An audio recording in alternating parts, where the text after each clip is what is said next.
Tanguay Électronique, en première ligne.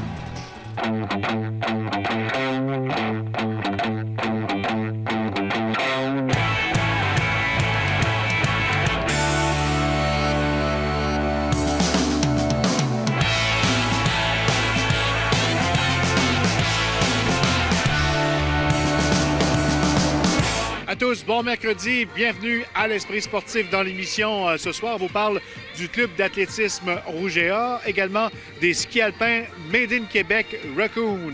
Mais d'abord, parlons des Remparts de Québec qui accueillaient ce soir au Centre Vidéotron les Moussats d'Halifax et le spectaculaire attaquant suisse de 17 ans, Nick Escher, qui a déjà 22 buts à sa fiche pour 45 points.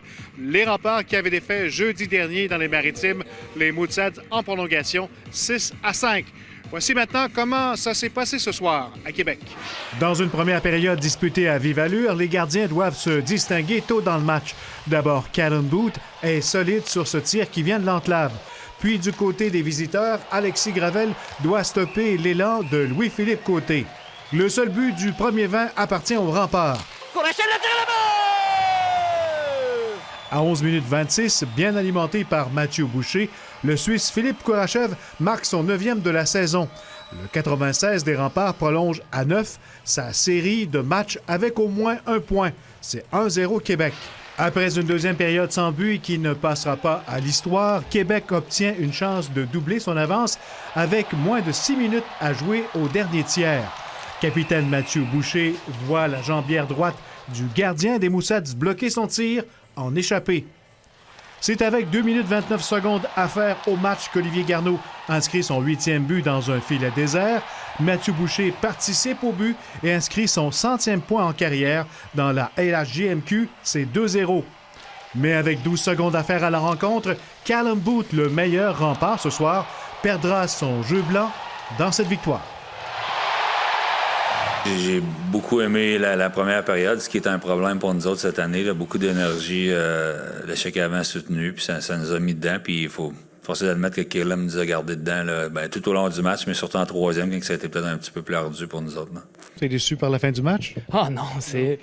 Je suis content que la fin du match a pu aller de même. D'une façon, c'est sûr, c'est tout le temps de fun d'avoir une victoire. Puis au moins, on avait un margin de 2 buts. De contenir des gars comme Fortier puis Ishier, un match comme ce soir, le crédit va à nos joueurs et surtout à Caleb. Tu as eu tes chances de marquer en troisième, l'échappée, mais également ton 100e point là, sur le but de Garneau. Oui, exact. C'était un exploit que honnêtement, je pensais pas trop, là, mais c'est le fun à savoir. Parlons maintenant de ski alpin. La compagnie québécoise Raccoon avait choisi Québec il y a quelques semaines pour lancer sa nouvelle collection 2016-2017. Et parmi les actionnaires de cette compagnie, on retrouve l'humoriste Martin Matt. Reportage.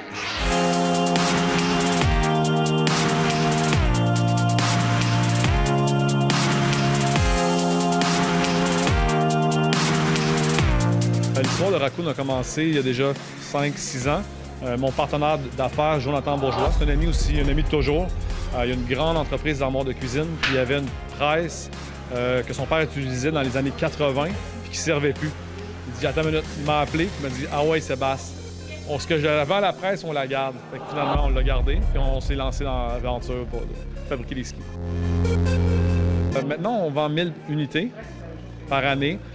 C'est encore c'est une petite production, mais en même temps, on contrôle le produit, on l'a fait évoluer beaucoup. On commence à vendre en France cet hiver, puis en même temps, on fait des quantités limitées. C'est un peu le concept qu'on aime aussi, là. Fait qu'on fait 1000 paires de skis, puis quand il y en a plus, il y en a plus. On a fait ça les années passées, puis ça a toujours bien fonctionné comme ça. On parle d'un ski haut de gamme. C'est un ski haut de gamme, c'est un ski qui se détaille 700 $ à 800 $ sans les fixations. On utilise un noyau d'érable. On prend de l'érable du Québec pour fabriquer les skis. Moi, je suis un fou du ski depuis toujours. Là. Je skie depuis que je suis tout petit. On avait un ami commun, sachant que je faisais des voyages de ski, que j'avais fait de la compétition, puis que je faisais... Il dit, il y a des skis qui se font au Québec, qui sont très beaux, ça s'appelle Raccoon. Fait que, un ami de Sébastien, il m'a passé une paire de skis, puis quand j'ai skié là-dessus, j'ai dit, je ne peux pas croire qu'il se faisait des skis de cette qualité-là, puis que personne ne connaissait ça. Fait que j'ai appelé Sébastien, puis j'ai dit, vous les vendez où vos skis? Ben, il dit, On les vend entre nous autres. Là, on se fait une 30-40 paires, puis on vend ça à des changes.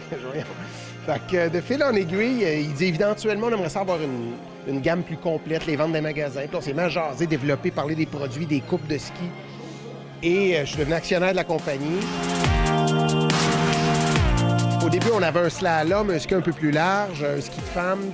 Là, écoute, on a à peu près, si tu te promènes, juste des skis de poudreuse comme ça, on doit en avoir à peu près 7 modèles différents.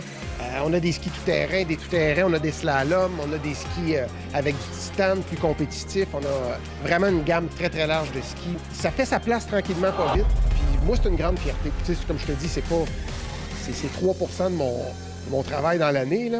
Mais c'est comme un petit gars, tu sais, je trippe. Quand les nouveaux modèles arrivent, je les trouve beaux, j'ai hâte de les essayer. Puis c'est vraiment le fun. Il y a quelques mois, vous êtes parti essayer avec les nouveaux skis. Raccoon, c'est sûr qu'il y a beaucoup de plaisir à développer le ski, mais il y a des moments plus difficiles aussi. On est allé skier au Chili en hélicoptère pour aller essayer nos nouveaux skis de poudreuse. Et ça a été, écoute, un voyage phénoménal. Tu arrives à Santiago, puis il fait à peu près 22 degrés, puis tu prends l'autobus, tu montes à travers les cactus, puis Valley Nevado, tu arrives en ski. On a skié une couple de jours, puis maintenant on s'est payé un trip pour vraiment les tester. On est parti en hélicoptère, les 3 actionnaires de Raccoon, moi, Joe et Sébastien. C'est des journées de rêve. Là. Quand on a trippé des skis à la bien, c'était magnifique. Après la pause, le club d'athlétisme Rouge et Or.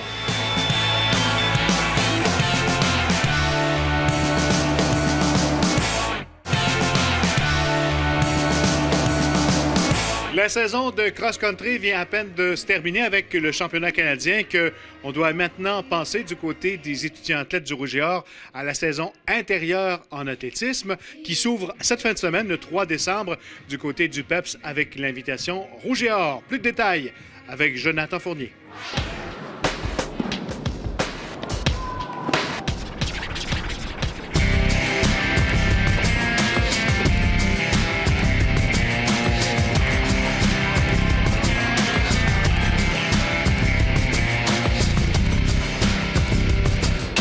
Félix-Antoine, il y a quelques jours à peine, on soulevait le championnat canadien du côté du cross-country. Est-ce qu'on est redescendu du nuage un petit peu? Tranquillement, là, on commence à redescendre du nuage. Puis le calendrier universitaire avec la saison d'athlétisme qui débute ce week-end là, nous force à embarquer dans cette dynamique-là. Mais je vous dirais que la première semaine après le championnat canadien universitaire, on était un peu sur un nuage, en effet. Là.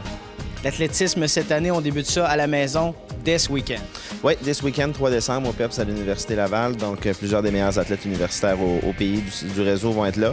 Ça va être une compétition qui est intéressante. C'est le fun de compétitionner chez nous à la maison. Surtout que cette année, on va accueillir le championnat provincial RSEQ à la fin février ici au PEPS. Donc, ça va être une bonne préparation.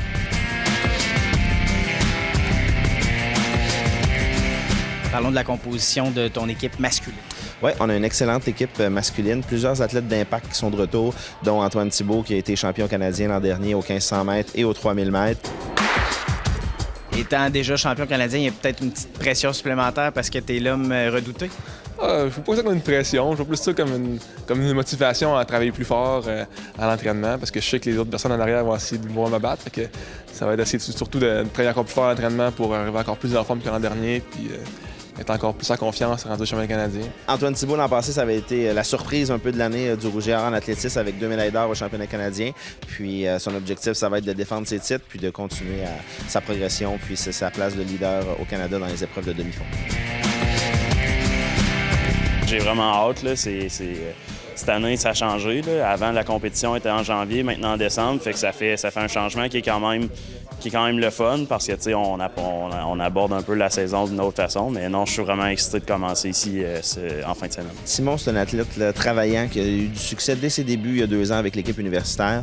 Il est détenteur du record de l'Université Laval au lancer du poids, terminé 4e au championnat canadien universitaire. Puis on s'attend à ce qu'il puisse être capable de monter sur le podium cette année.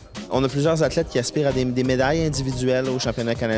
On parle des Antoine Thibault, des Yves Sécouvoibeau, des Nicolas Morin, des Simon Beaulieu, Peter Nascamalonge, qui est une recrue qui est très, très prometteur au triple saut en hauteur. Donc, on a 5 ou 6 athlètes qui individuellement aspirent d'être médaillés sur la scène canadienne. Puis avec la profondeur qu'on a, les bons étudiants athlètes qui les appuient, on pense aller pouvoir chercher assez de points au classement par équipe pour monter sur le podium collectif. Vos performances masculines l'année dernière, ça ressemblait à quoi? On avait remporté le championnat provincial. C'était un 6e titre en 7 ans. Puis on avait aussi terminé 5e sur la scène nationale. Puis là, on aspire à pouvoir faire une place sur le podium par équipe au Canada. Pour ce qui est de la composition de ton équipe féminine? Oui, chez les filles, dans les 2 dernières années, on a terminé 2e au niveau RSEQ. Il y a 3 ans, on l'avait emporté, mais ça a été des duels chaudement disputés avec l'Université Verreillard, l'Université McGill dans les 2 dernières années. Puis on pense, avec la formation qu'on a cette année, avoir les outils pour pouvoir l'emporter sur la scène provinciale. Donc ça va être une compétition qui va être très serrée, qu'on s'attend avec Sherbrooke et avec McGill. Puis on espère arriver à 100% de nos capacités à la fin février au championnat provincial pour être capable d'aller chercher le titre provincial. Quels sont tes objectifs pour ta saison cette année? Eh bien, améliorer mes marques de l'année dernière, on va commencer par ça. Puis viser un podium au championnat provincial. Je ne sais pas quelle couleur de médaille, mais un podium, ça serait déjà parfait. Puis une qualification pour les championnats nationaux.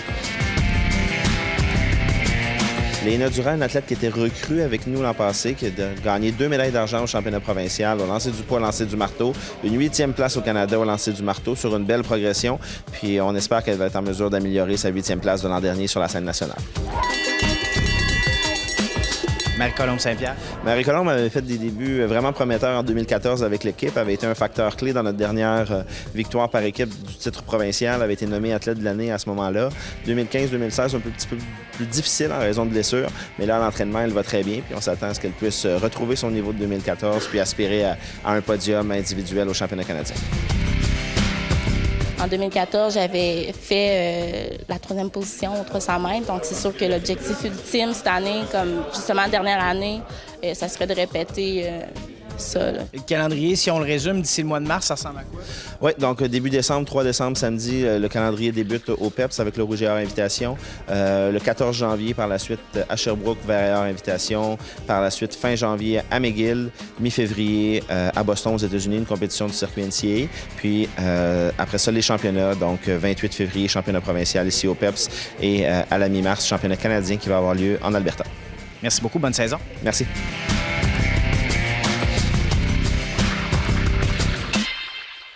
Voilà, c'est là-dessus que se termine l'Esprit sportif pour aujourd'hui. Prochain rendez-vous, c'est demain. Bye-bye.